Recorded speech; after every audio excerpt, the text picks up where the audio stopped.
Salam Merdeka Literasi. Kita masih dengan materi pada modul 7 tentang kutipan dan catatan kaki. Nah, pada materi tentang kutipan dan catatan kaki ini kita akan membahas berbagai hal tentang seperti apa kutipan itu. Kutipan itu terbagi atas dua bagian, kutipan langsung dan kutipan tidak langsung. Begitu juga seperti apa catatan kaki itu. Haruskah atau perlukah kita menggunakan kutipan, baik kutipan langsung maupun kutipan tidak langsung ataupun catatan kaki pada setiap artikel ilmiah atau tulisan dalam bentuk apapun. Baik, kali ini Ida Bagus akan memberikan presentasinya untuk kita semua. Disilakan, Ida. Ya, baik, perkenalkan nama saya Ida Bagus Darmanala dari Sistem Informasi Kelas A. Salam Merdeka Literasi.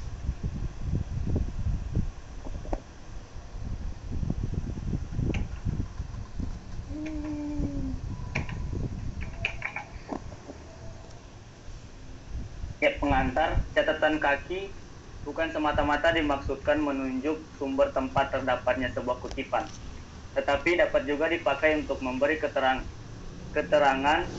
lainnya pada teks. Oleh sebab itu, catatan kaki dan bagian dari teks yang akan diberi penjelasan itu terdapat suatu hubungan yang sangat erat. Dalam perkembangan penulisan saat ini, ada penulis yang tidak menggunakan lagi catatan kaki, melainkan memberi keterangan-keterangan tambahan pada setiap akhir bab. Bila keterangan semacam itu ditempatkan pada akhir bab atau akhir karangan, maka catatan atau keterangan semacam itu disebut saja keterangan. B. Kutipan. Yang pertama, tujuan membuat kutipan. Kutipan adalah pinjaman kalimat atau pendapat dari seorang pengarang atau ucapan seorang yang terkenal, baik terdapat dalam buku-buku maupun majalah-majalah. Sangatlah membuang waktu bila sebuah kebenaran yang telah diselidiki dan dibuktikan oleh seorang ahli dan sudah dimuat secara luas dalam sebuah buku atau majalah harus diselidiki kembali oleh seorang penulis untuk menemukan kesimpulan yang sama. Walaupun kutipan atas pendapat seorang ahli itu diperkenalkan, tidaklah berarti bahwa seluruh tulisannya dapat terdiri dari kutipan-kutipan. Penulis harus bisa menahan dirinya untuk tidak terlalu banyak menggunakan kutipan, supaya pengarangnya jangan dianggap sebagai suatu himpunan dari berbagai macam pendapat. Kedua, jenis kutipan. Dalam membuat kutipan, hendaknya kutipan itu jangan terlalu panjang, misalnya 1 halaman atau lebih. Bila demikian halnya, pembaca sering lupa bahwa yang dibacanya pada halaman tersebut adalah sebuah kutipan. Sebab itu kutipan hendaknya diambil seperlunya saja, sehingga tidak merusak atau mengganggu uraian yang sebenarnya. Yang ketiga, prinsip-prinsip mengutip. Yang pertama, jangan mengadakan perubahan. Kedua, bila ada kesalahan. Yang ketiga, menghilangkan bagian kutipan. Dan yang keempat, cara-cara mengutip. A. Kutipan langsung yang tidak lebih dari 4 baris. B. Kutipan langsung yang lebih dari 4 baris. C. Kutipan tak langsung. D. Kutipan atas ucapan lisan. Yang kelima, variasi. Membuat kutipan, walaupun telah diuraikan secara terperinci, cara-cara membuat kutipan sebagaimana dapat dilihat dalam uraian di atas. Namun, perlu kiranya diingat bahwa sebuah pola yang terus-menerus dipakai akan menimbulkan kebosanan. Sebab itu, pola-pola membuat kutipan akan lebih efektif kalau mengandung variasi. Variasi antara kutipan langsung dan kutipan tak langsung. Variasi antara kutipan yang dimaksud dalam teks dan kutipan yang dimaksudkan dalam catatan kaki. C. Catatan kaki.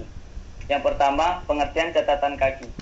Catatan kaki adalah keterangan-keterangan atas teks karangan yang ditempatkan pada kaki halaman karangan yang bersangkutan.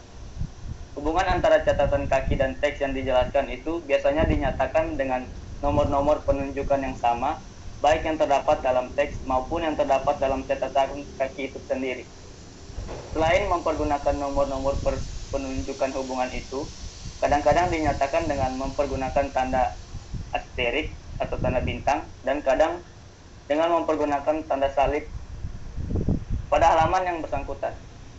Bila pada halaman yang terdapat 2 catatan kaki atau lebih, maka dipergunakan suatu tanda asterik atau salib untuk catatan yang pertama dan 2 tanda. Misalnya, untuk catatan yang kedua, Membuat catatan kaki. Selain dari kutipan yang dimaksudkan dalam teks seperti telah diuraikan di atas, baik kutipan langsung maupun kutipan tidak langsung. Ada pula kutipan yang ditempatkan pada catatan kaki. Bila ada cara demikian yang dipergunakan, maka kutipan demikian selalu ditempatkan dalam spasi rapat, biarpun kutipan itu singkat saja. Demikian juga kutipan itu selalu dimasukkan dalam tanda kutip dan dikutip tepat seperti teks aslinya. Contoh kutipan yang ditempatkan pada catatan kaki. Berbagai penyelidikan tentang akulturasi yang dilakukan oleh para sarjana ilmu antropologi budaya bangsa Amerika memang telah menunjukkan bahwa penyelidikan akan peristiwa perpaduan kebudayaan yang dipandang dari sudut kompleks-kompleks unsur-unsur yang khusus telah memberi hasil yang memuaskan. Karena itu Herskovits berlangganan pada panduan serupa. Itulah pandangan yang berguna di dalam penyelidikan akulturasi. Pada catatan kaki halaman yang sama, di bawah nomor urut penunjukan 2 dapat dibaca sebuah kutipan langsung seperti di bawah ini.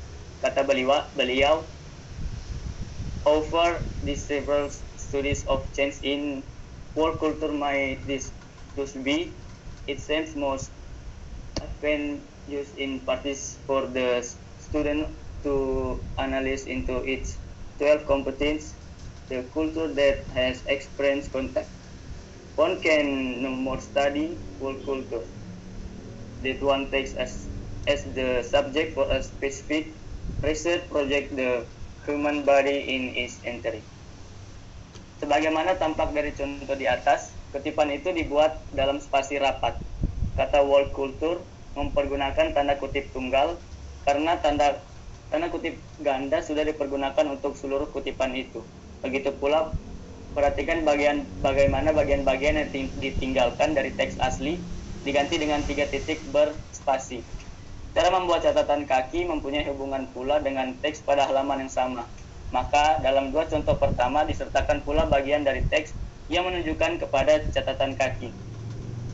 Sehingga dapat dilihat sekaligus cara menempatkan nomor penunjukan yang terdapat dalam teks garis pemisah antara teks dan catatan kaki, serta cara membuat catatan kaki itu sendiri.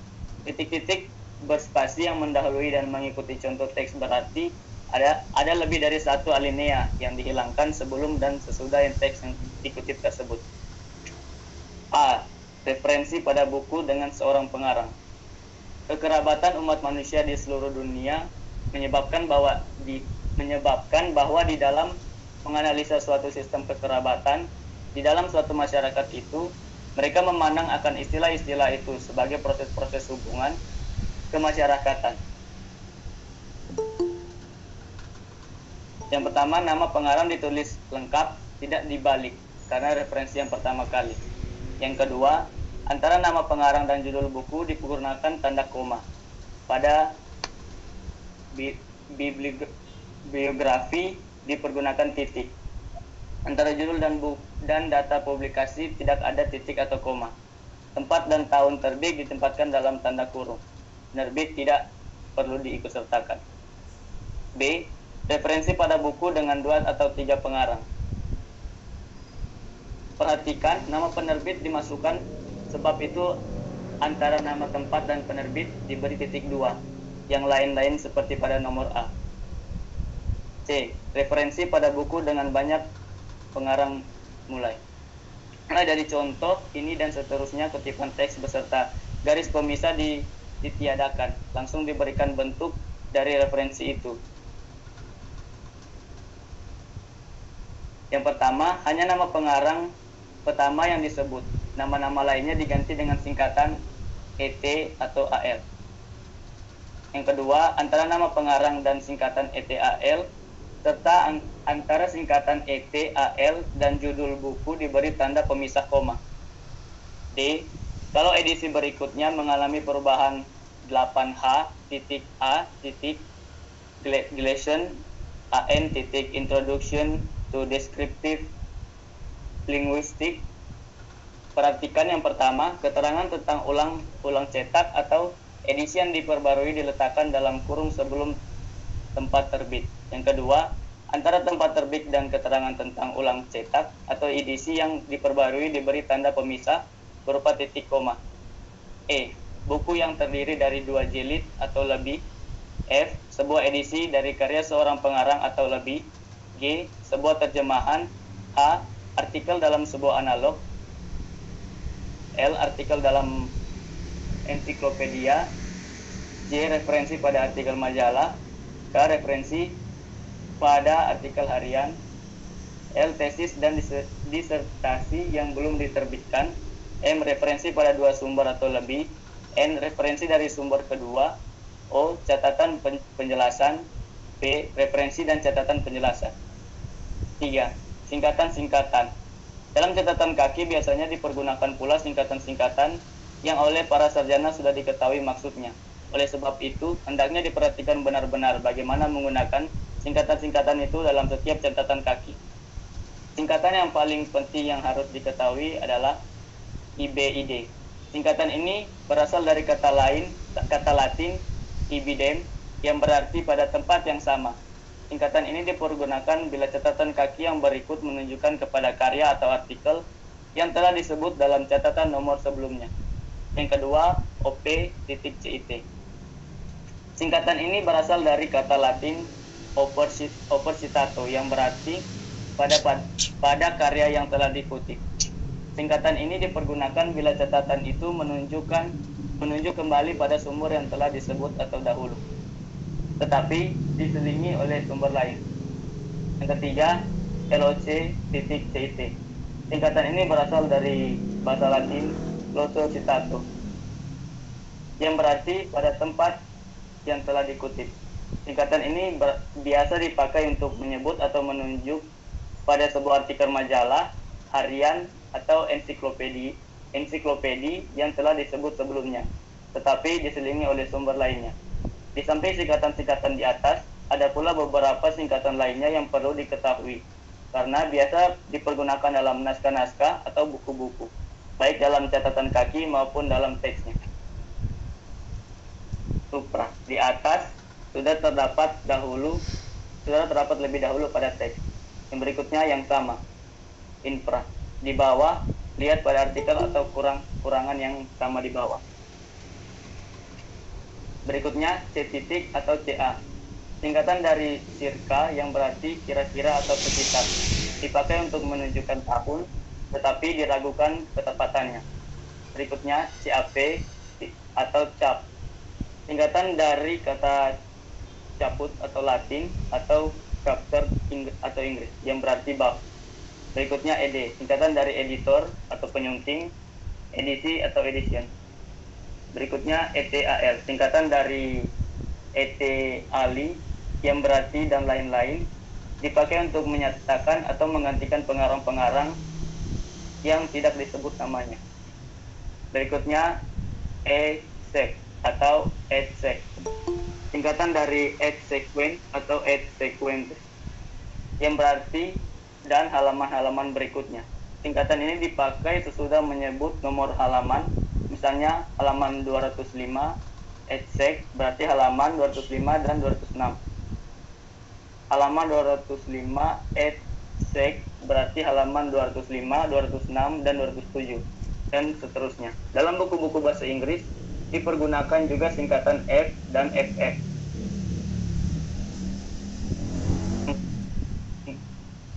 Dengan maksud dan fungsi yang sama. MS, manuscript atau naskah. Menurut arti katanya, manuscript berarti tulisan tangan, karena dahulu memang semua naskah ditulis dengan tangan.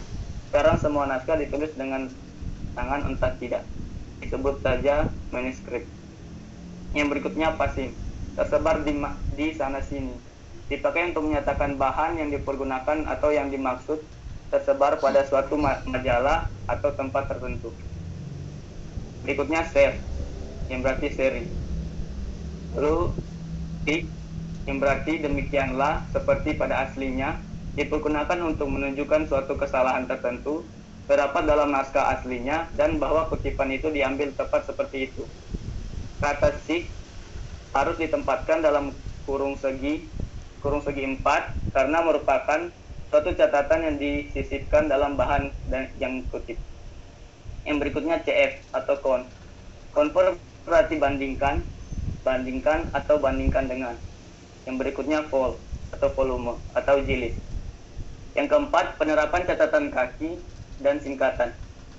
Bagaimana cara mempergunakan singkatan-singkatan di atas, terutama singkatan-singkatan yang sebelumnya dalam kenyataan.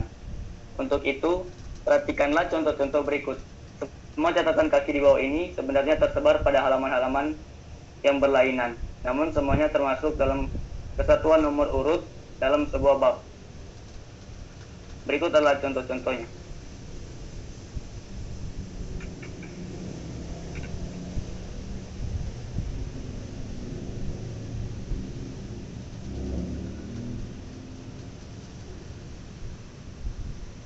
Karena referensi kedua dan ketiga menunjukkan kembali kepada referensi pertama yang mempunyai nomor urut berurutan, maka cukup dipergunakan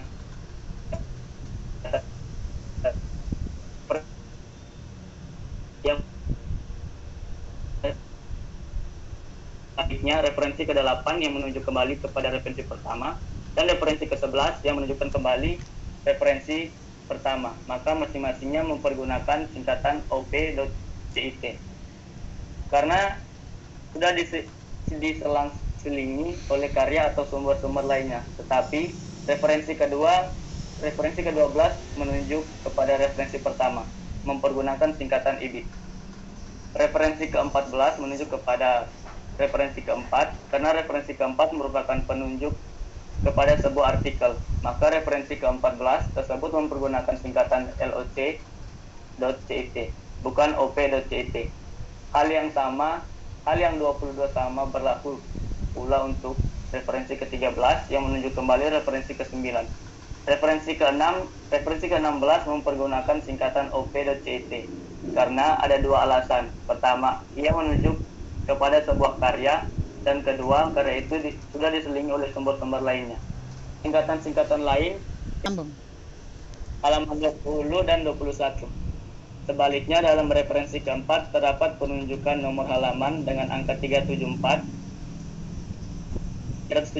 exact, itu berarti paling kurang 3 halaman, 374, 375, dan 376. Sampai halaman keberapa tidak jelas. Sebab itu untuk memberi batasan halaman yang lebih jelas, lebih baik dipergunakan cara lain, misalnya halaman 774 kurang 379 atau 374 sampai 779. Ini jauh lebih jelas daripada mempergunakan singkatan halaman 374 etc. Baik. Terima kasih. Ya, terima kasih. Salam merdeka literasi juga ya.